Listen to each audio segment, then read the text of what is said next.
Quand vas-tu entendre, ô nation congolaise?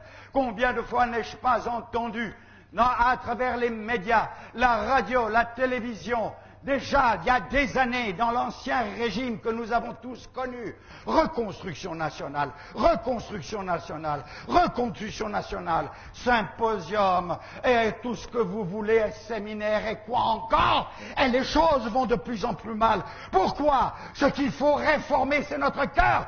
Nous sommes rongés par la convoitise.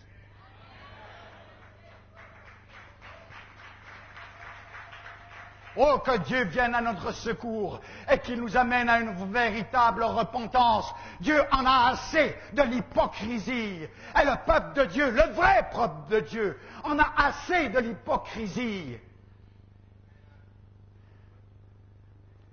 Reconstruction nationale, je la veux autant que vous. Un meilleur pays, je le désire autant que vous. Une société où l'économie marche, je le désire autant que vous.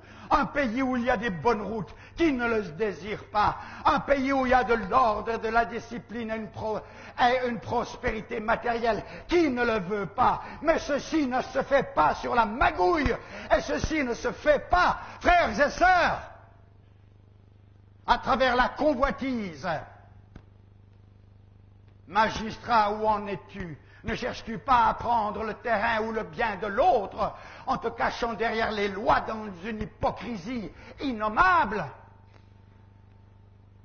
Juge au parquet, ne cherche pas à retirer l'argent autant que possible et à faire traîner le problème et l'affaire pour pouvoir tirer un avantage pour toi et pour tes subordonnés et pour avoir justice. Est-ce que tu ne réclames pas encore de l'argent et encore de l'argent alors que cette affaire aurait pu être réglée en moitié moins de temps? Mais tu l'as fait traîner par la convoitise qui te ronge et tu n'as aucun cœur pour celui que tu es appelé à défendre, et tu ne le défends pas, tu défends ta propre poche et ta propre convoitise. Tout ceci suscite la colère de Dieu. Tout ceci suscite l'indignation du Dieu vivant. Tout ceci rend la nation malade tout entière. Pourquoi? Parce que le petit, voyant ce que tu fais, il va le faire aussi.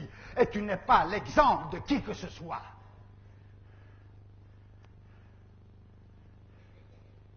Ne savez-vous pas que nous avons tous besoin d'un exemple?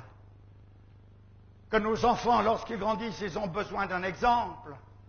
Et quand ils voient l'exemple de la convoitise, que va-t-il faire l'enfant à l'école avec ses amis? Il va convoiter la belle plume du copain. Il va convoiter le beau sac du copain.